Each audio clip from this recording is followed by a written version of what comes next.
se nagħtu ħarsa lejn kif qegħdin jużaw il-lingwi żewġ familji u wara niddiskutu dawn iż-żewġ każijiet u naraw kif nistgħu aħna napplikaw dan li qed niddiskutu għall-familji tagħna. Niltaqa' mal-ewwel każ, dak tal-familja Borġ li hija magħmula minn Marija, Paul u t-tifla tagħhom Kelsey. Marija u Paul jixtiequ li t-tifla tagħhom titgħallem l-Ingliż u l-Malti sew.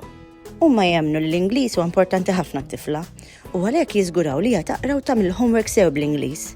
Meta jinsertaw xi programm fuq it-television bil-Malti fuq xi stazzjon lokali fejn ikun hemm xi Maltin jitkellmu bl-Ingliż, huma ma tantx jieħdu pjaċir u jibdew jitqu bihom ukoll.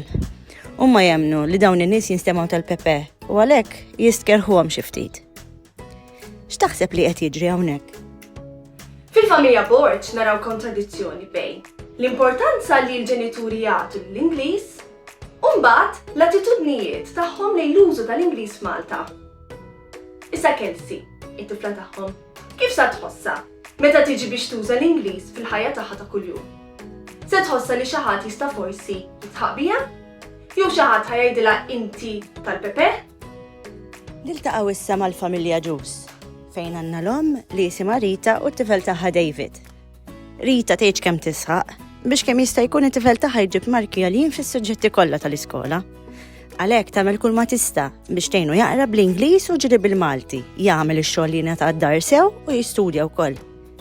Rita tkellem lit-tifel tagħha bl-Ingliż u temmen li t-tifel tagħha għandu jkollu Ingliż tajjeb ħafna għax l-Ingliż jiftaħ ħafna bibien. Meta t-tifel ikellimha bil-Malti, tfakru li tippreferih jitkellem bl-Ingliż għax tridu jsaħħaħ il-ħiliet tiegħu f'din il-lingwa. X'qed jiġri eżatt f'dan il-każ? Fil-familja Ġus imbagħad għandna l-omm li tixtieq li t-tifel tagħha David iġib marki tajba kemm fil-Malti u kemm fl-Ingliż. Imma l-lingwi mhumiex biss xi ħaġa tal-iskola u xi ħaġa li tuża biss fil-klassi. Il-lingwi trid titkellimhom u trid tgħixhom biex jagħmlu sens għalik. Allura David, kif se jaraf l-importanza tal-Malti fil-ħajja tiegħu jekk ommu tgħidlu li fid-dar jitkellmu Ingliż biss? Hawnhekk qed nitkellmu fuq il-kunċett ta' attitudni lejn il-lingwa. Issa, kulħadd għandu dritt tal-opinjoni tiegħu, però riċerkaturi li l-attitudnijiet tal-ġenituri lejn il-lingwi jaffettwaw kif it-tfal iħarsu lejn il-lingwi. L-attitudni tista' tfixkel jew tgħin il-mod kif it-tfal jitalmu l-lingwi. Dan minħabba li huwa importanti li l-lingwa ngħixuha, nużawha fil-familja, nużawha fil-ħajja tagħna ta' kuljum.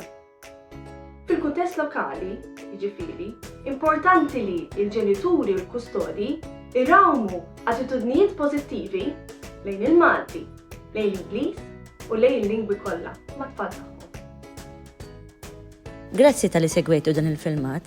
Jekk ikolkom xi mistoqsijiet dwar il-bilingwiżmu tfal tagħkom, ibgħatulna messaġġ fuq il-paġna tagħna. Grazzi u nerġgħu niltaqgħu dalwaqt.